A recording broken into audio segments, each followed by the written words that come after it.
আজকে দুর্দান্ত স্বাদের একটি রেসিপি নিয়ে চলে এলাম। কি রেসিপি, এটা কি বলো তো দেখি বন্ধুরা। প্রথমে আজকে এটা দিয়ে রান্না করব। কি রান্না করি অবশ্যই তোমাদের সাথে শেয়ার করব, কিন্তু প্রথমে তোমরা কমেন্ট করে জানো এটা কি। দেখি কে কে বলতে পারো এটা কি। এটা দিয়ে আজকে রান্না করব, চলো দেখাই। এই যে ছোট ছোট পিস করে কেটে নিয়েছি এরকমভাবে। এখন সবাই আস্তে আস্তে বুঝতে পেরে গেছো এটা কি। এটা হলো আমড়া। আজকে বানাবো আমড়ার চাটনি। কিভাবে করি আমড়ার চাটনি চলো তোমাদের সাথেও শেয়ার করি।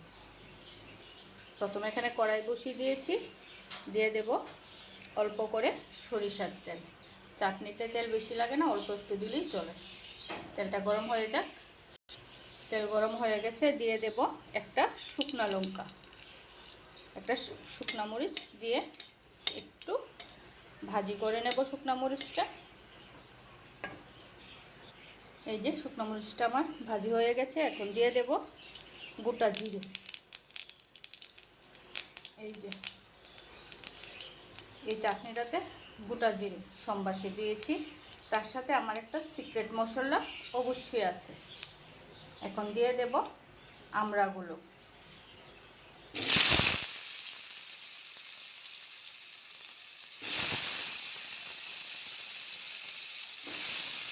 এইভাবে আমরা চাটনি কে করে খেয়েছে অবশ্যই কমেন্ট করে জানাবে।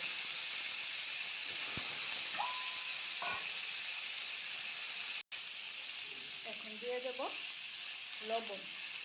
আমড়ার চাটনিটার মধ্যে লবণ কমই লাগে, কারণ আমড়াগুলো বেশিরভাগই আমরা মিষ্টি থাকি, আর আমাদের আমড়াগুলোও মিষ্টি, তার জন্য লবণটা কম দিয়েছি। দিয়ে দিলাম কালারের জন্য অল্প করে হলুদ গুঁড়ো, দিয়ে ভালোভাবে নাড়াচাড়া করব।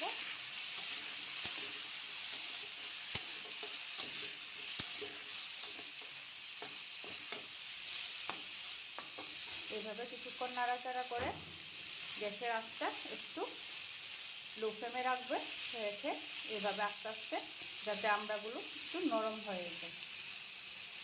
কিছুক্ষণ পর দেখাচ্ছি। এই যে কি সুন্দর ভাজি হয়ে গেছে। এখন দিয়ে দেব চিনি।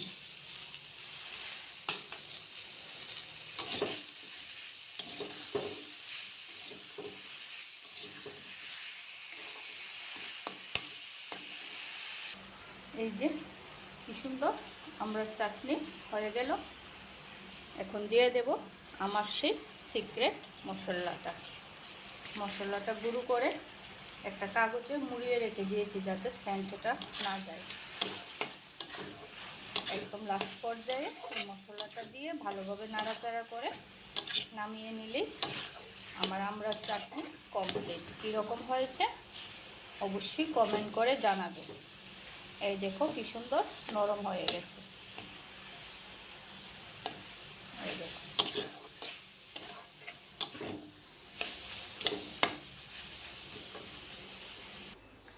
এই যে নামিয়ে নিলাম, আমার আমড়ার চাটনি কমপ্লিট।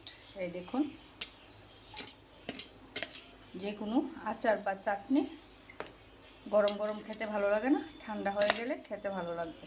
এই যে কীরকম হয়েছে আমার চাটনিটা অবশ্যই কমেন্ট করে জানাবে। ভালো লাগলে লাইক কমেন্ট শেয়ার করে দেবে, আর ইউটিউব থেকে দেখলে অবশ্যই সাবস্ক্রাইব করে রাখবে। এই দেখো কি সুন্দর।